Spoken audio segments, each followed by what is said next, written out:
Hello and welcome back. This is Izzatullah Safai from Sajad Learning Academy. In today's lecture, I will talk to you about English language. What is English language? What are the functions of English language?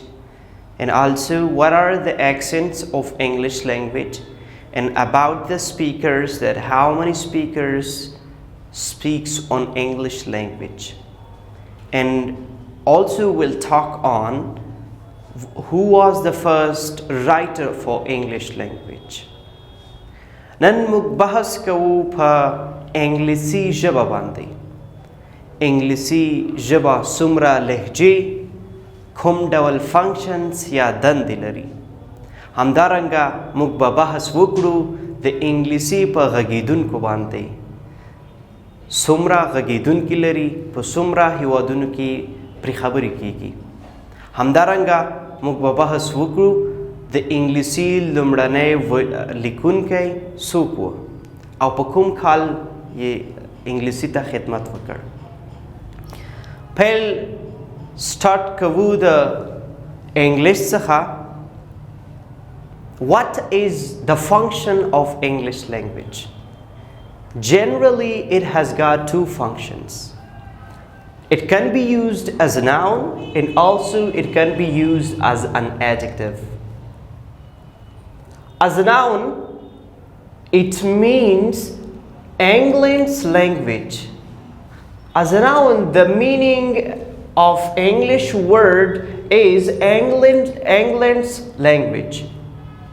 And as an adjective, it means people of England.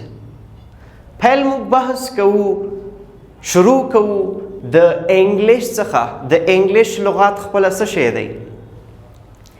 انګلیش لغات په دوه مختلفو ځایونو کې مختلفې معناګانې ورکوي. لومړی په توګه د اسم او په توګه د اجکټیف یا صفت. هر کله چې په توګه د اسم راغلو، د انګلیش معنا د انګلستان ژبه ده.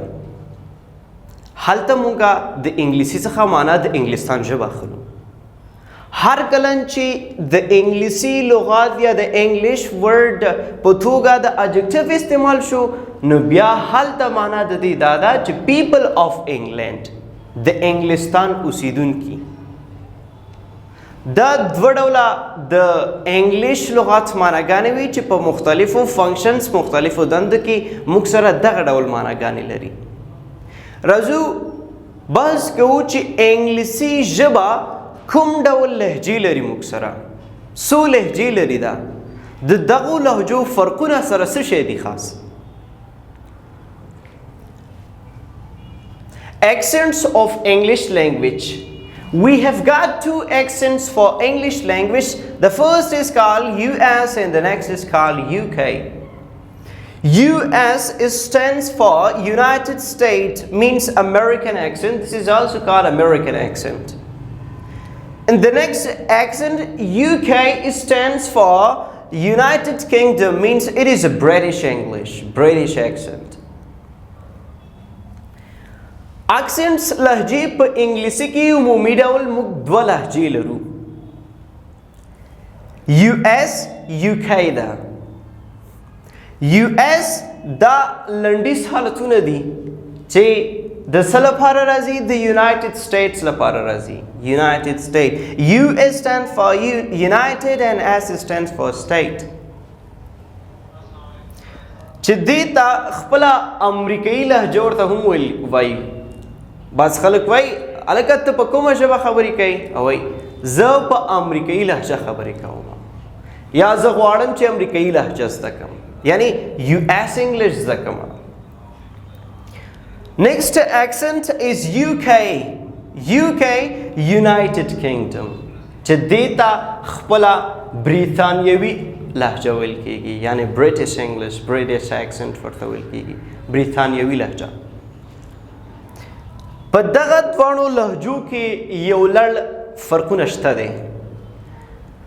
بعضې وختونو کې د تلفظ له لحاظه فرق اوسي، بعضې وختونو کې د سپل د لیکلو له لحاظه فرق اوسي، او همدارنګه نور.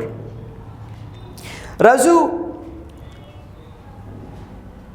وایو انګلیسي په څومره هیوادونو کې پرې خبرې کیږي او ترڅنګ په نړۍ ګر چاپېر د نړۍ شاوخوا څومره غږیدونکي لري په دغه غږیدونکي کې څومره په امریکن اکسنټ خبرې کوي یعنی په امریکایي لهجه خبرې کوي او څومره یې بیا نور په برټش اکسنټ یا په یو کې باندې بحث کوي یا خبرې کوي.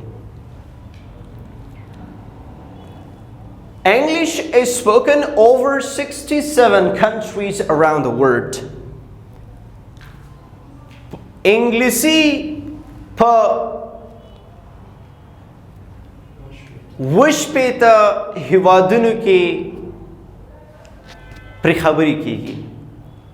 English is spoken over 67 countries around the world.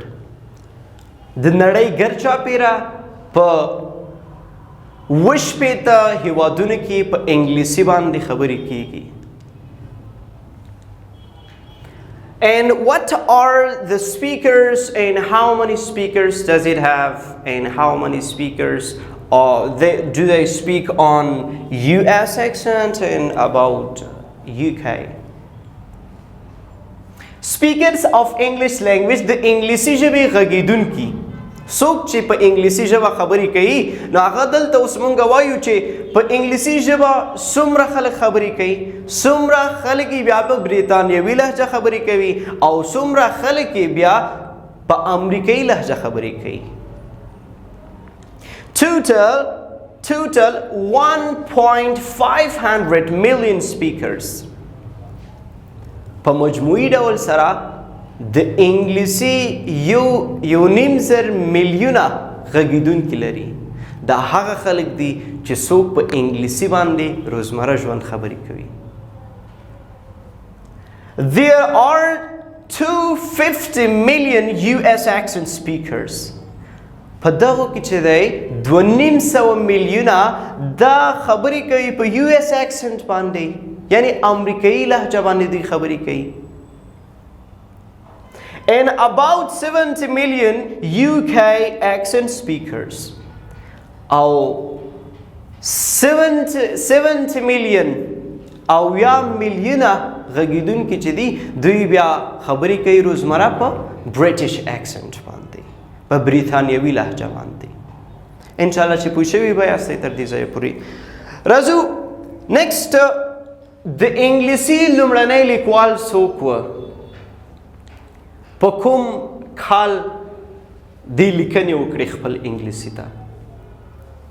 The very first writer of English was Geoffrey Chaucer in 5th to 7th century. د انګلیسي لومړنی لیکوال Geoffrey Chaucer و چې په 5مه څخه تر 9مه سنچري پورې بیا 5مې څخه تر 9مې سنچري پورې دا هغه وخت و چې د انګلیسي ته پکې زیات پرمختګ ورکړل شو. نو لومړنی لیکوال د انګلیسي ژبې جوفري چاسر و. دا و زموږ د نن ورځې کلاس د انګلیسي ژبې په هکله باندې. تر بیا حاضرېدو ښې چارې. خدای په امان.